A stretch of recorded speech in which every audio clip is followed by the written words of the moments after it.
I now give the floor to India for exercise of right of reply. India, you have the floor. Mr. President, I take the floor to exercise India's right of reply to the statement made by the Prime Minister of Pakistan. Every word spoken from the podium of this august assembly, it is believed, carries the weight of history.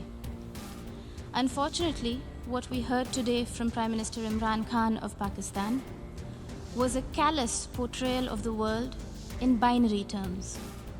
Us versus them, rich versus poor, north versus south, developed versus developing, Muslims versus others. A script that fosters divisiveness at the United Nations, attempts to sharpen differences and stir up hatred are, simply put, hate speech. Rarely has the General Assembly witnessed such misuse, rather abuse, of an opportunity to reflect. Words matter in diplomacy. The invocation of phrases such as pogrom, bloodbath, racial superiority, pick up the gun, and fight to the end reflect a medieval mindset and not a 21st century vision. Prime Minister Imran Khan's threat of unleashing nuclear devastation qualifies as brinksmanship, not statesmanship. Even coming from the leader of a country that has monopolized the entire value chain of the industry of terrorism, Prime Minister Khan's justification of terrorism was brazen and incendiary.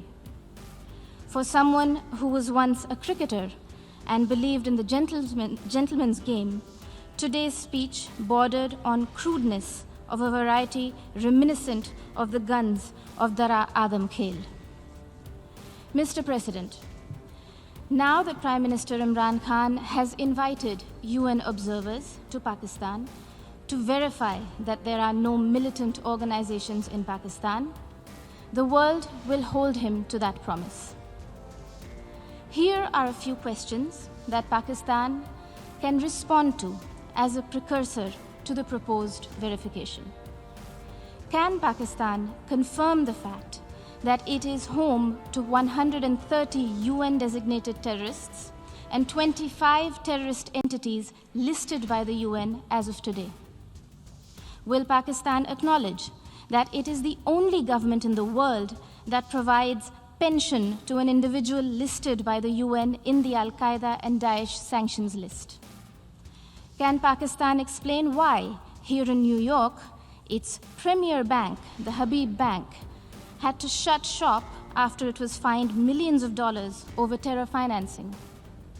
Will Pakistan deny that the Financial Action Task Force has put the country on notice for its violations of more than 20 of the 27 key parameters?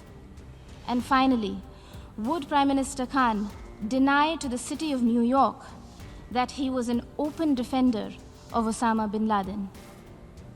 Mr. President, having mainstreamed terrorism and hate speech, Pakistan is trying to play its wild card as the newfound champion of human rights.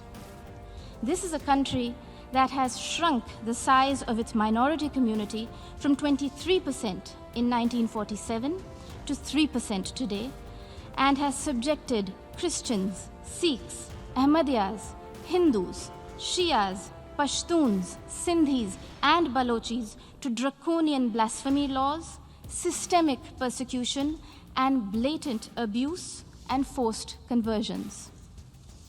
Their newfound fascination for preaching human rights is akin to trophy hunting of the endangered mountain goat, the markhor. Pogroms, Prime Minister Imran Khan Niazi, are not a phenomenon of today's vibrant democracies. We would request you to refresh your rather sketchy understanding of history. Do not forget the gruesome genocide perpetrated by Pakistan against its own people in 1971 and the role played by Lieutenant General A.A.K. Niazi. A sordid fact that the Honorable Prime Minister of Bangladesh reminded this Assembly about earlier this afternoon. Mr. President, Pakistan's virulent reaction to the removal of an outdated and temporary provision that was hindering development and integration of the Indian state of Jammu and Kashmir stems from the fact that those who thrive on conflict never welcome the ray of peace.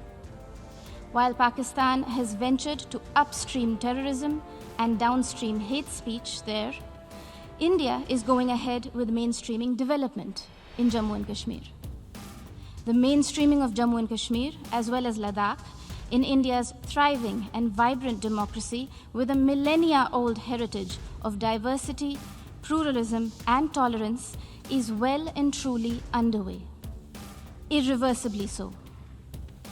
The citizens of India do not need anyone else to speak on their behalf, least of all those who have built an industry of terrorism from the ideology of hate. I thank you, Mr. President.